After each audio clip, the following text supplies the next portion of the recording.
I saw your chat, but you asked Mildred just a minute ago if she could hear you, and we could hear you when you asked it. Can you hear us, Lexi? I don't think she can hear us. Ah. Well, let's just chat-a-loo-doo-doo.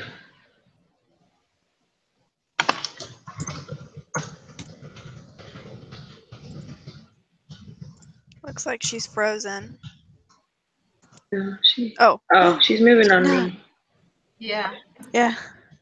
When I'm talking right now, can you guys hear me? Yeah. Yes. Yeah. Can you hear us, Lexi? You should type it if you can hear me, because I can't say it. I can't hear you say if you hear me. This is like Inception. No, I can't hear you at all. But I'm glad you can hear me. That's good.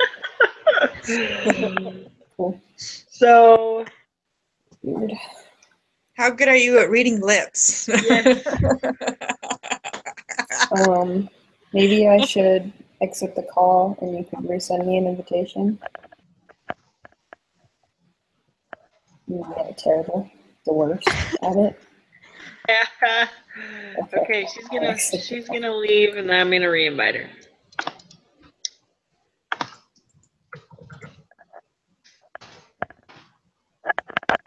I love how technology is just so reliable, right? Such a pain in the tushy. So for the instructions for this week. Okay, I can hear it now. There you go. We're talking discussion or the study guide, aren't we? Yeah.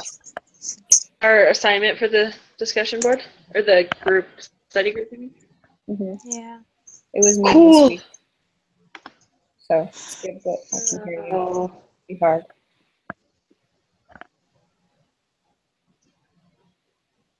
So we're still waiting on Lindsay's stuff. Dang, you guys, we have like 15-page long study guide. Yeah. We are prepared.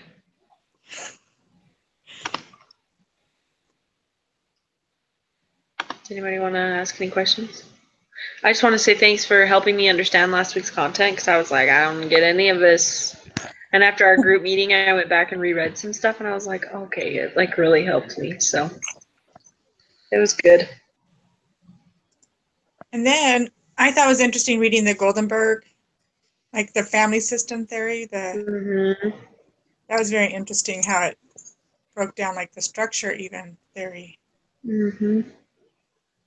Yep. You know, my neighbors across the street, they have a child that she's 10 years old and the parents live across the street and they moved the daughter with her husband and their 2 kids moved there because they wanted to save money to buy a house. So about 3 months after they moved in, this like about, I don't know, 3 years ago, the husband left and they just got a divorce. And the little girl at that time was about 7 years old, very bright kid. She was going to a school for the gifted and talented and whatever. Well, the father left. I mean, he sees them and whatever, but now the child has been in those psychiatric wards. She goes there like every 3 months. Oh no! And that's so sad. It's heartbreaking. I'm telling you, it's so horrible. And then I start learning about this theory, and the thing is, like, they send her to that, and the child is fine. And when she comes back, she has the issues again. Yeah, and that sounds like the schizophrenia story we read in the book.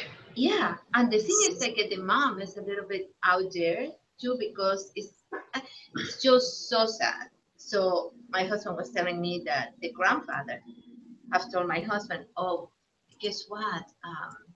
The mom wants to take care of the medication," and then I'm telling my husband about this whole theory, and we start discussing, and he's like, "I don't know." He's like, "You think that you know too much?"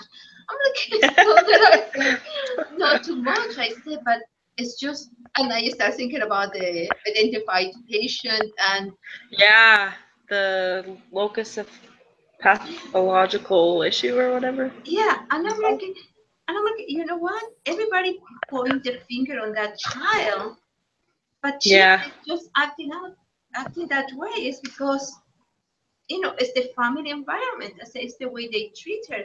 So it's like she doesn't want to change the homeostasis, whatever the equilibrium. So she goes back and behaves the same way. It's just Yeah. heartbreaking, and it's like Absolutely. I don't know. As we learn more theories, it's true. We look at people and then we start kind of analyzing them, and we're like, this is just kind of Yeah. I have a hard time, not that I'm an expert. I'm not. exactly. But We're I worked not. Yeah. I worked with developmentally disabled teens for like 6 years. Oh wow. And I diagnosed the crap out of people. I'm like, you've got autism, you got Asperger's, you are so autistic. Like, I just like, boom, boom, boom, you get a diagnosis, you get a diagnosis. And I'm taking abnormal psychology this semester. Oh, you are? That's hard. Jesus, take the wheel. It's actually been a really awesome, interesting class. It's Yeah. like the Family's Theories and Dynamics is really like the abnormal psychology of the social science family counseling world. Because we talk about all these theories, because you can't really diagnose a family because there's so many different people and opinions and things going on. But it's really just a lens to look through the world at something, and that's really what a diagnosis is the lens to look at a person through to help you understand them better. And so I really enjoy it. But So my daughter's getting married soon, and her soon-to-be oh, sister-in-law. congratulations! Thanks. Oh, I'll be glad when it's that's so done. fun. My house looks like wedding barf everywhere. You don't look like you're old enough, Lydia, to have a child that can be getting married. I don't think I am. I think there's something wrong. What? How old is your daughter? She'll be 22 next month. Okay, I'm like, if she's like 14, then there is something wrong. Yeah, But that would no, be a she's- problem. That'd be a huge problem. But so her soon-to-be sister-in-law, she's trying to be friendly and nice and cordial, and this girl is just always like, I don't like you. I can't stand you. Oh. You're not family. Drama llama. We Drama will llama. never be friends. Like, she's always angry and she like yells and then she slams her door and she's 29. Reverse or take out the 2, I mean. Then that's probably Yeah. Is she married? No. That's why, man. Yeah, that's the she problem. She's bitter. She's a Yes. bit of hoe. And she's always like lecturing them, and I'm like, oh, there's so many That's issues hard. I could talk to you about. That's so hard. Well, good luck to your daughter. Yeah. Yeah, Well, congratulations. In-laws are fun. yes, they are. That was a shock to me because I have older siblings, so I saw all of them get married. I mean, my oldest sister's like 14 years older than me, so I saw a lot of weddings and marriages and lives and kids and stuff.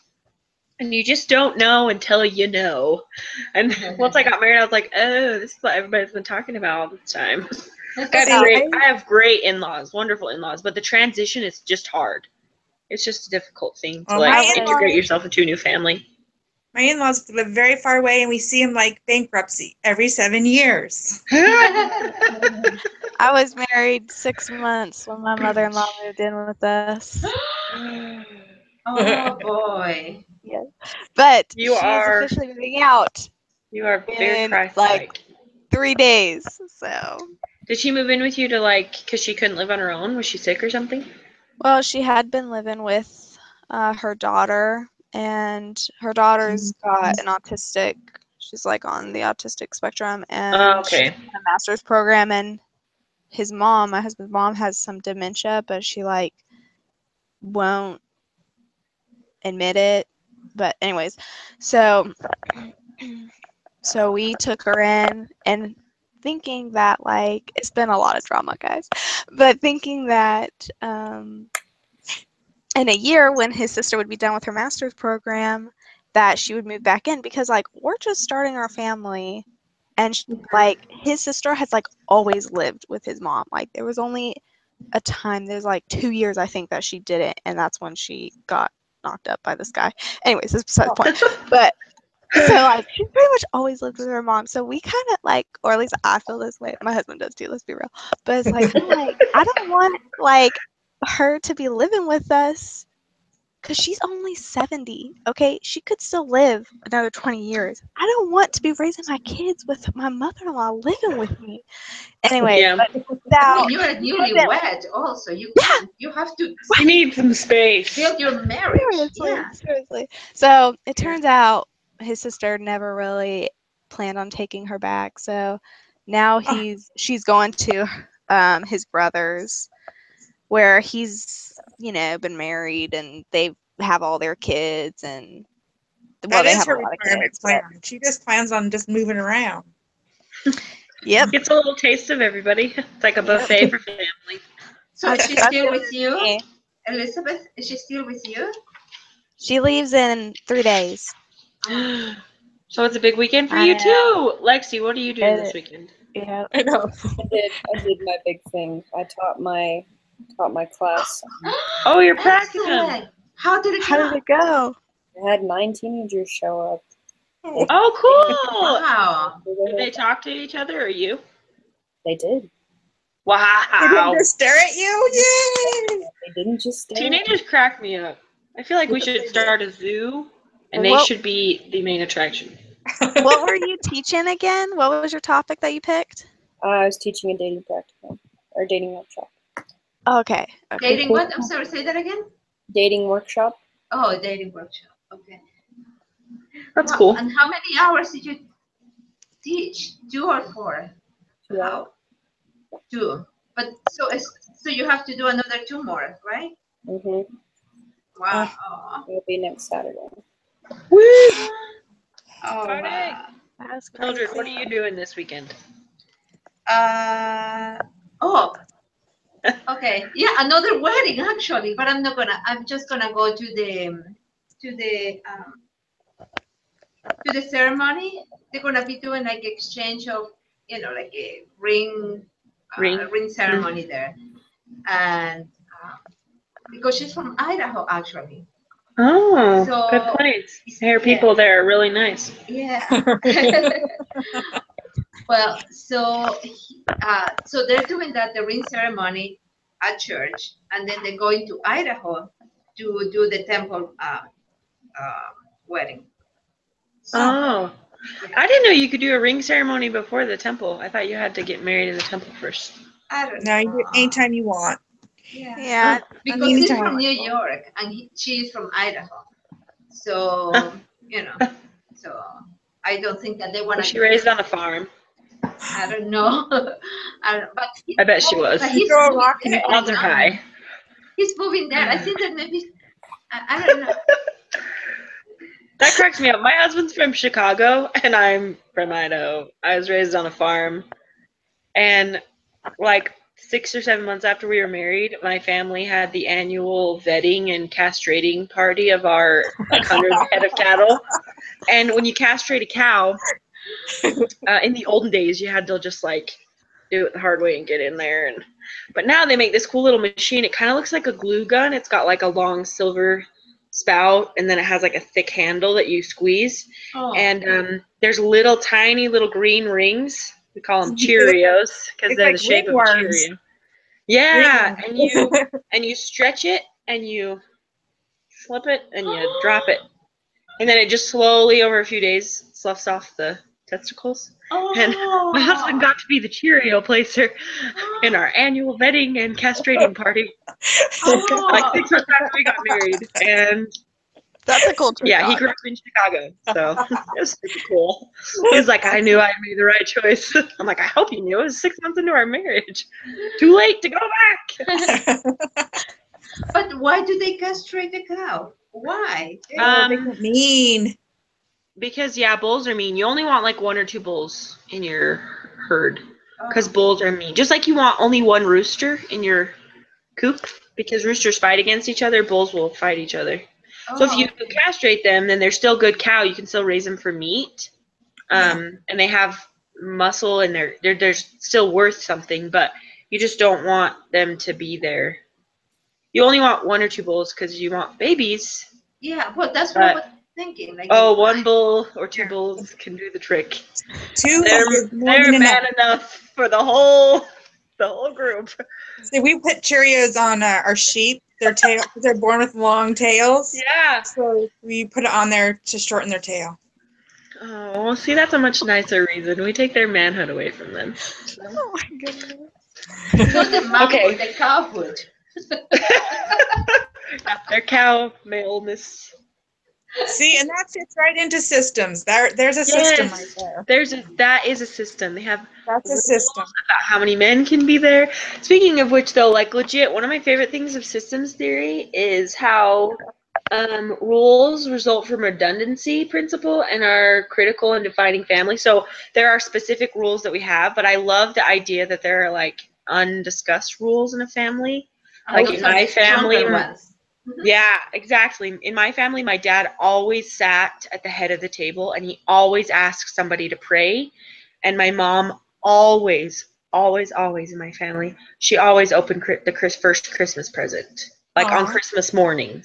And that was just like a sign of respect. Like we knew mom got to start first because she was up all night being Santa.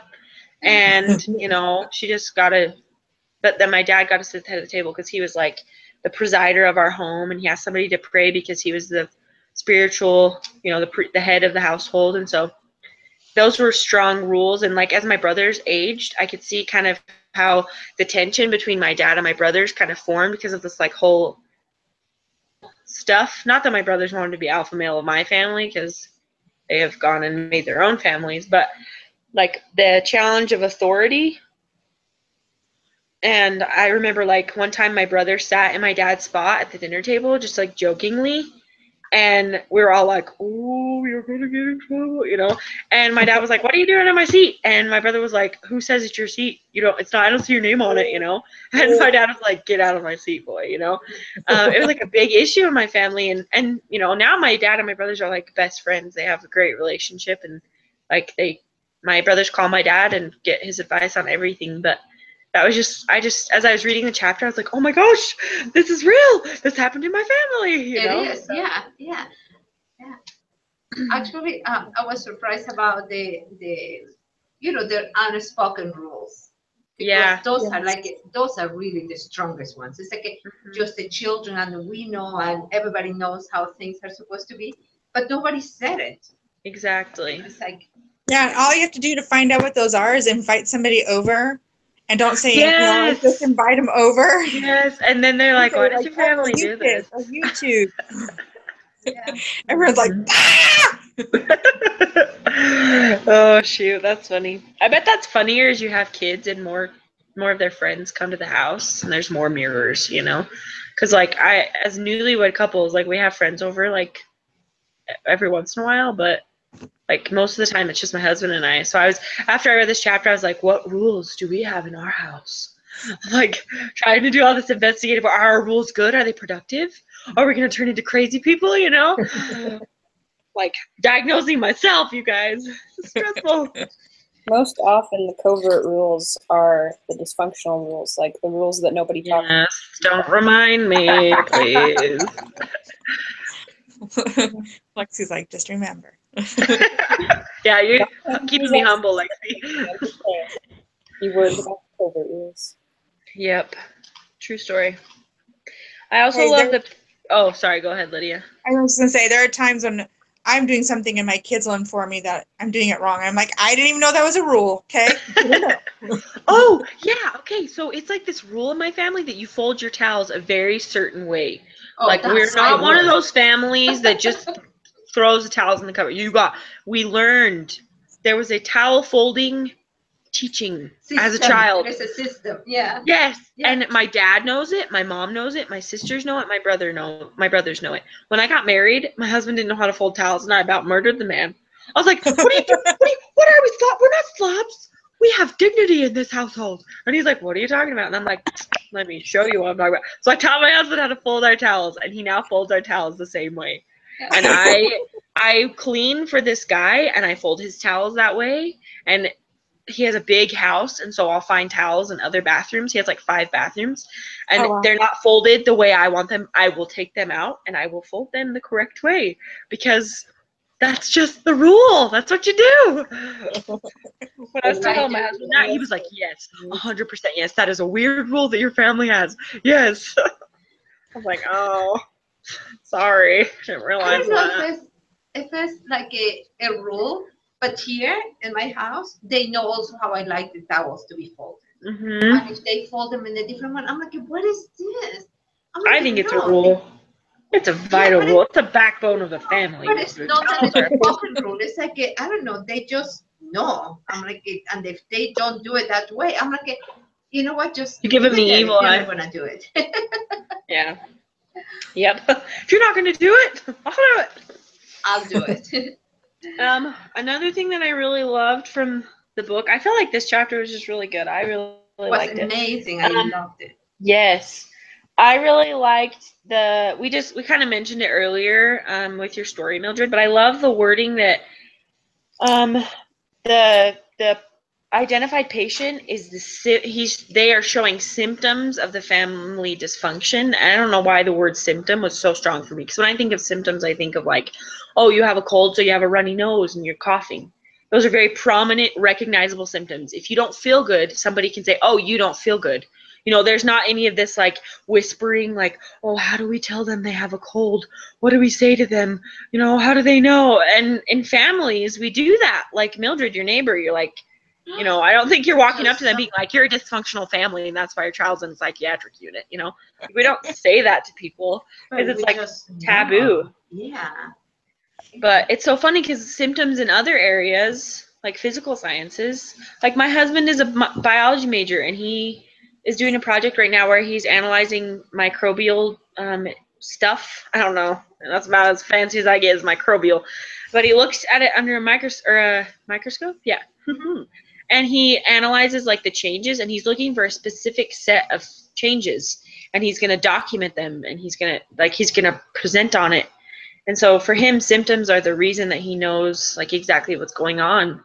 And it's so funny how that's kind of different in our field where we can't, I don't know. That's why therapists are needed, because they have the certificate. Like really you're just paying somebody to tell you that you messed up and you need help. And then they can provide tools to help you because they go and they get trained for that. And they're important. See, that's my thing. It's like how you're gonna need. I mean, I'm talking about myself. A lot of training to be able to know exactly how to help people. Yep. I wish that we will get like a more Of like a case Well, studies like it. That's why in this field, the experience, like when you go on to get a master's to become a therapist, it's field work. Like, yep. you will get tons of experience before you are actually practicing. Yeah. Then you're gonna walk around going, everybody's got problems, man. Yes, you're gonna And then diagnose you're gonna start everybody. being a therapist. I'm scared. I hope I can like turn it off. I don't know if I can. See, and that's the thing really also. worried for myself. That's important too, because you have a patient and then you're gonna be start thinking. So how do you disengage from what your patient's patient's problems are? Well, think of being like a counselor or a psychologist who deals with like pornography addiction or sex addiction or drug and alcohol, like these heavy topics. Not that we won't confront these in families, because they affect individuals, so they affect families. But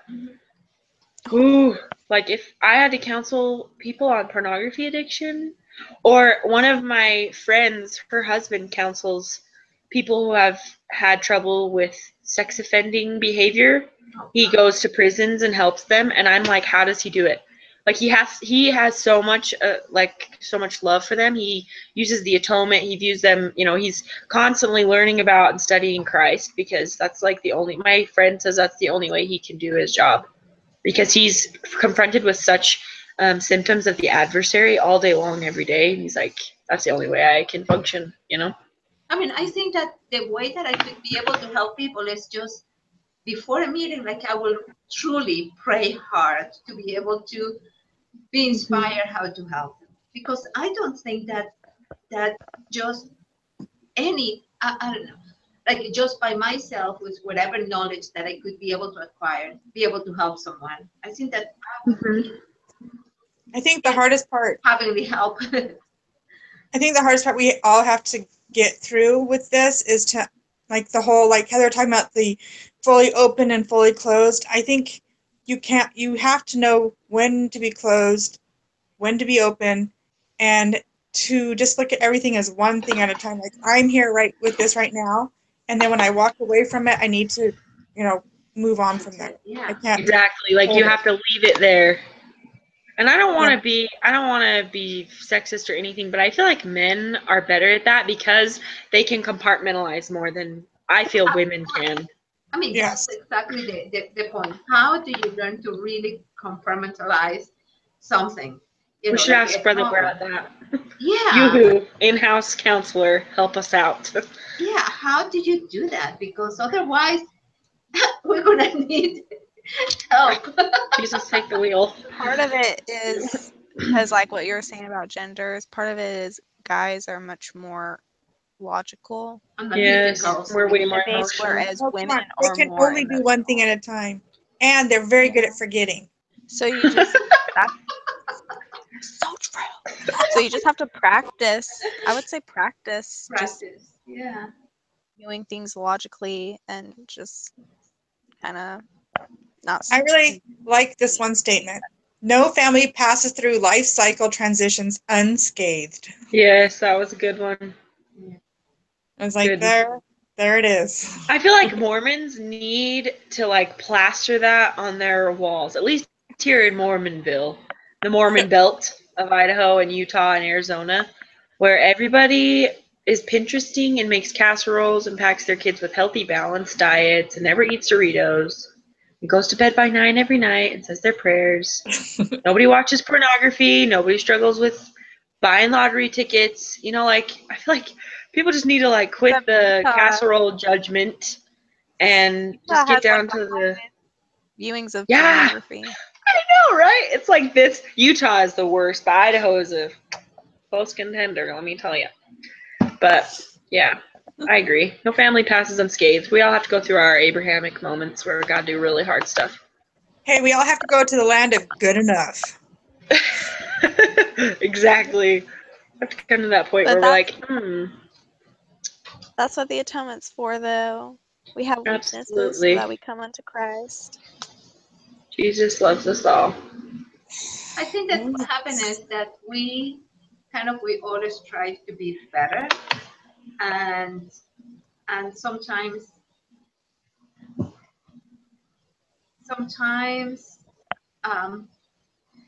it's hard even for ourselves to know that we're not perfect and that we're just trying our best. So Yeah. and then it's not just us, it's the whole community that expects so much more from you. So you always feel like I'm not doing enough. I'm not good enough. It's so much pressure. Absolutely. Well, and I feel like I completely agree with that, Mildred, and I feel like shame is a huger part of our culture than we talk about. Because, like, when we think of Adam and Eve when they were in the garden, Satan was like, you're naked and you need clothing. Like, he instantly made them feel like their natural state was bad, because shame is I am not good enough or I am bad, and guilt is I have done something that's bad. Shame is the identity of a person, whereas guilt is the behavior, which the atonement deals with both aspects, but the atonement really is focused on like getting the behavior under control. If you're struggling with a sin or something, and I feel like this unnecessarily guilt that we place on ourselves can really turn into shame. Like, I'm not a good enough mom because insert millions of comparisons here, or I'm not a good enough wife or husband because insert millions of comparisons here. And I feel like the church's purpose is to lift and enlighten and help people, and I feel like it really does. I'm not spewing hate speech here, but for me, I feel like so many people use church as okay, I'm doing good enough today. I'm okay today. I've met my goal. At least I'm not those guys, when really it should just be like, I'm here, Heavenly Father, what lack I yet? I feel like in my life, I've seen people misuse it. I've misused it too. And I wish that wasn't true. See, it doesn't have to do with the church itself. It has to do with the culture that we have created. The culture of the church. Absolutely. We created that culture. It's like it's like, okay, here. Yeah, like God didn't say for us to do that. You're right. Well, my friends many years ago and we had decided to give ourselves permission to be sick or give ourselves permission to mess up sometimes and not expect ourselves to be perfect all the time. Our great mom moments when we're like, you know what, it's okay. I'm going to get this better next time. And right now, I'm not going to beat myself up because I just gave myself permission to not beat myself up. That's powerful. And so she's like, and when somebody asked me why I wasn't at church, and I said, I gave myself permission to be sick that day because I was throwing up. But see, for example, I remember many years ago, we had like a really bad snowstorm, but they didn't cancel the meetings, right? So anyway, so I went. I'm like, oh, whatever. And we were like truly a handful. And then somebody says like, we're just here because we are really the faithful ones. And I'm like, that wasn't a nice thing to say. I was there because I don't know. I just felt like, hey, I think I could manage this now today. But there were a lot of people that didn't make it. But that doesn't mean that I'm more faithful than the other person. It just maybe I was a little bit more fearless about me driving. You were a little bit braver. Yeah. So, but see, that's the culture. That's the culture that we create, and I don't know. And I call it the casserole dish culture. Yeah. And the nice tablecloth culture and the Relief Society social culture, Anyway, just changing the subject. Sorry. I thought when I was reading about the double bind. Yeah. I really thought that was very interesting, especially because you see that a lot. People just like say one mean another, some of these very complex messages. Yeah, but you know what I was thinking? I was thinking about Eve. She encountered a double bind. She did something. Oh yeah, she did. Okay. Yeah. Whoa. What's the fruit? Should I take it or shouldn't I? Mildred, stop it! I can't handle it. I'm just kidding. That's a great point. Keep going. Change my whole idea of that. It's like, damn if I eat it and damn if I don't. So I thought that was like I was like, wow, that was a great example. I'm like, yeah. Wow is an understatement, Mildred. My mind's blown over here. Oh, stop it. No, really, that's like something I've legitimately always struggled with. So you legitimately just answered a prayer that I've had for like 18 years of my life. Oh my goodness. Homegirl. Well, I'm glad you helped me once, a lot. Payback. You scratched my back. Normal reciprocity. You scratch my back. I scratch your back. Yeah. What? Yeah. I was just thinking, I'm like, she just encountered a double bind situation. So. See, and I look at my nephew who's in a divorce. His parents are divorced. His dad's still active. His mom became very inactive, was an entirely different lifestyle. And I look at him, and he's going to a counselor because he's always in a double bind. Like, how do I make both parents happy? When exactly. Both the parents should be like, wait a minute, we need to make him, do what's right for him. His mom's about taking care of herself, so he has to be an adult when he's there, and then he comes to dad's house, and he's a kid again, and it's all this, and he breaks down and he cries, and it's like, But I think there are parents that do put their kids in that double bind when they have two different households going on, and, feels like there's secrets here, and he can't say, and there's secrets there, and it's, But that's also like a psychological control. Yes. And that is so much what double bind reminds me of, is psychologically manipulative people. Like they gave the example of the mom who went to hug her son at the psychiatric wing, and she hugs him. She's happy to see him, and she opens her arms for the hug, but then she stiffens. And so then he's like, wait, I just like wanted to reach through and hug him, even though he's not a real person. I just really felt for him in that moment because, it's so sad to see. I'm so grateful that I wasn't presented with that type of life, those types of patterns of behavior. Like, I had people rooting for me, and I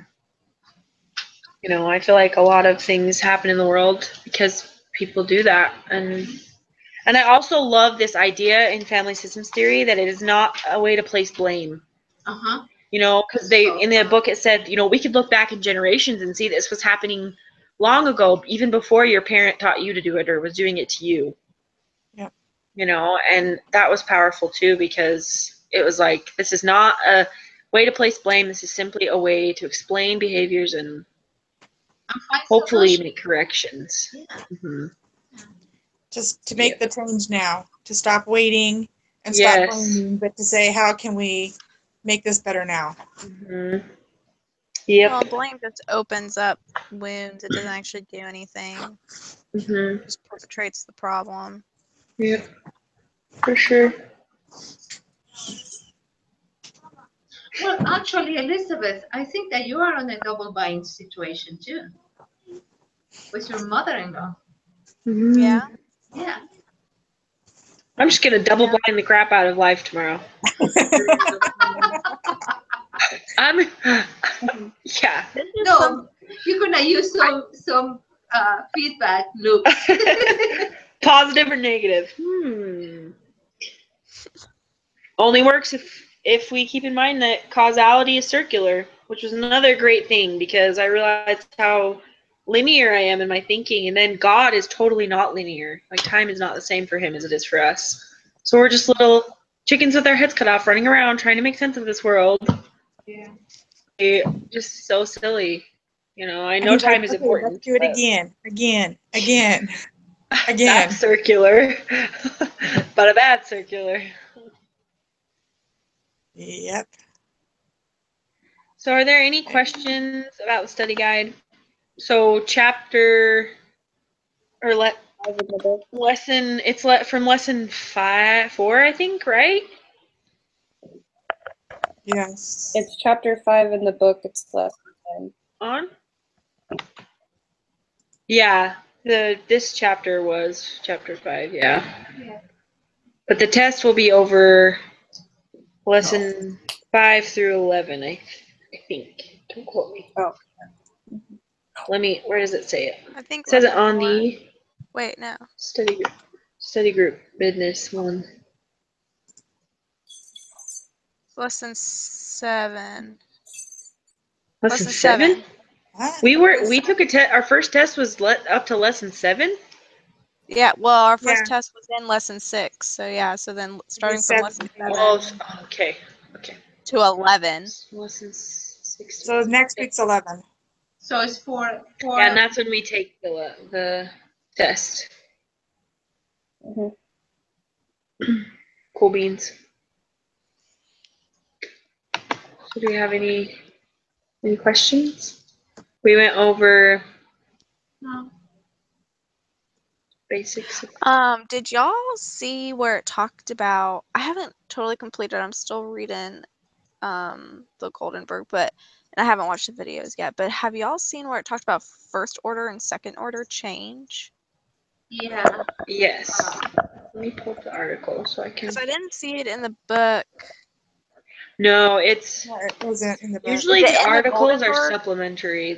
I haven't seen a lot of super overlap from the articles in the book. No, there isn't.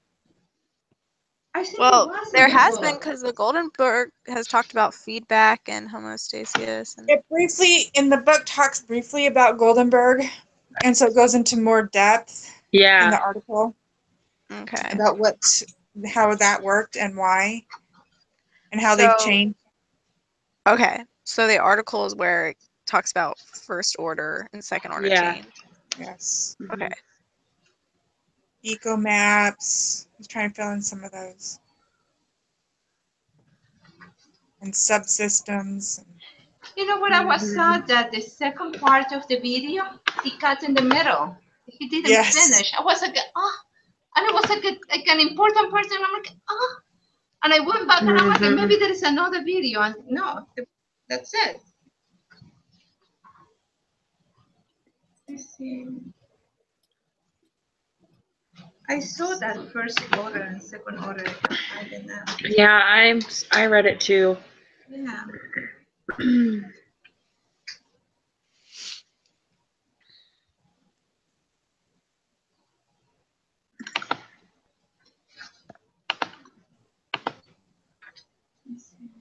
Where is I even took notes. Having a hard time reading my own notes.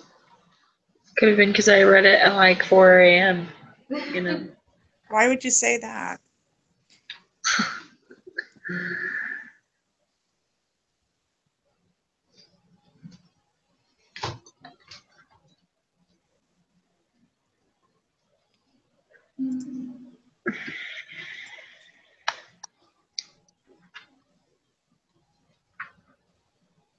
Now I want to find it. I can. It's on page. Where? They first introduce it on page. I don't know what page. That's fun. Oh, 71.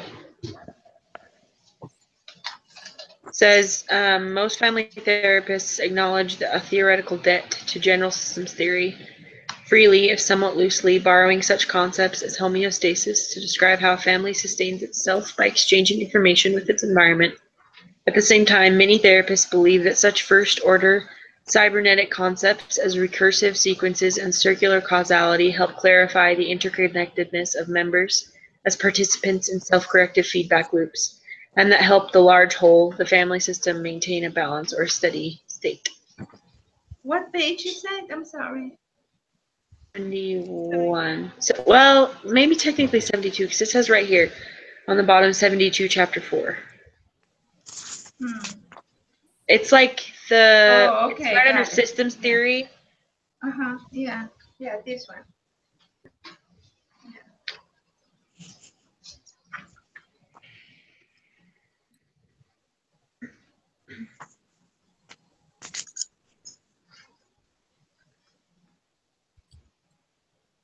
Okay, got it. Yeah, I found it.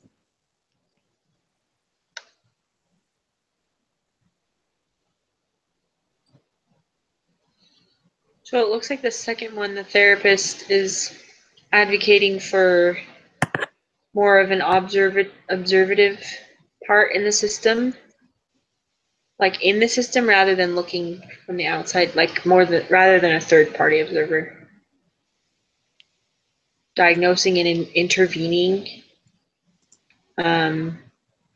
Whereas the first system is more of just like what does the family do to maintain homeostasis? Well, let's look at what happens. Let's observe this, What are they doing? Where are they at? Yeah. I don't know. That's my guess. That's what my notes say. The first one is My saying 4 a.m. notes. they look at the flaws of the structure rather than helping the families, basically. Whereas the second one is more involved. It's more of like, let's help the family. Okay. Let's get in there and diagnose them. Yeah.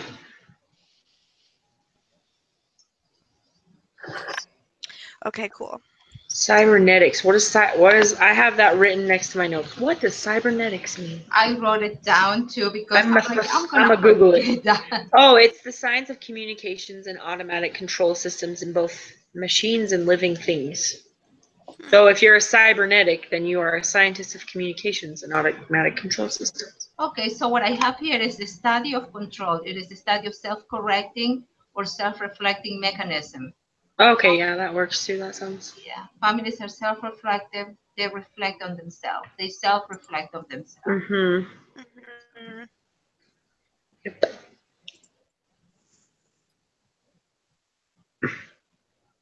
So when does the test open? I think I Monday. think next week, yeah. No, on Monday, and it stays open till like Saturday. July 1st. See, No, that's so nice. I I think- love it when classes do that. I hate it when they're like, you have 5 seconds to take the test. Now, it's like, I'm very appreciative when they're open the for a reading week. next week or on it. Yes, we have to read and study those. Yeah, but I like the readings because sometimes the readings are more like it helps you understand the book. Yeah. So, My personal issues with the readings is that they use so many bulky, heavy concepts in one sentence that I have to reread it. Not that I don't know those words individually, but it's when they stick them all together, I'm like, whoa. So I have to like reread it multiple times. You know it's going to be a hard Many read sentences. Mm-hmm.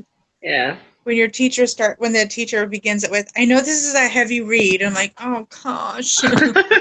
Gird your loins. If the professional is saying this, did he say that about this week? No, it was a different class I had. Oh, okay. I was like, I don't remember that in the announcement. Let's get through it. I'm like, okay. Woo! Yeah, when I took my research methods class, That's that class I'm taking that really right. helped me with being able to read through things. Yeah, because it like divides it up into intro lit review, then the method section, then the findings and discoveries and discussions and critiques. I very much know the anatomy of a research article better now. I'm so grateful for that because some time that researchers aren't like they use APA format, but they're not like, we should have clearly defined transitions. We should introduce our topic. no, They don't do that at no, all. they don't. Some No. researchers are better than others. I've read really Yeah. phenomenally written research articles and they help me learn better. But other researchers are like, It's all over. pew, pew, pew, pew, pew. Let me Yes. just do what I just wanna want to do. write them a letter. No. They go back to English class. And they want to force you to read the whole thing to fish for where the information is. So, yeah. Mhm. Honestly, I hated that Setting. class, but it done did me good, but I hated it. It done did me good too. I feel you. I totally agree. I think that's Like been the putting most furniture beneficial together. thing. I had a great teacher, though. I really loved my teacher from that class. It was really That's good. Yeah, that's good. All right. If you guys will forgive me, I got to get going. Yeah, I It's do. crazy out Have there. fun. Yeah, Gird your enjoy the loins. wedding. Congratulations. Yeah. Thanks. I get. Guys. See you, Lexi. See you, Lydia. Bye. Have a good night. Okay, so now how we're gonna do The our graph. chart, the graph. So I'm gonna just create a thread right now, and I'm gonna say, okay, Mildred is willing to make the chart. Let's decide like what we want on it right now. Okay, so I'm gonna leave then. Y'all have a good night. bye, Bye, Elizabeth. Elizabeth. Good luck, okay? Okay, yeah, you guys too. Okay, bye. Bye. Bye. Okay, I guess we should go offline now. Yes. Can I just go back to the other Hangouts? But then you have to call me again. Yeah, I'll just do it in the other one that you Okay. can just answer from your Google Chats. Okay, so I'm gonna close this now. Okay, Right? I'll see you in a second. Yep. Okay, bye.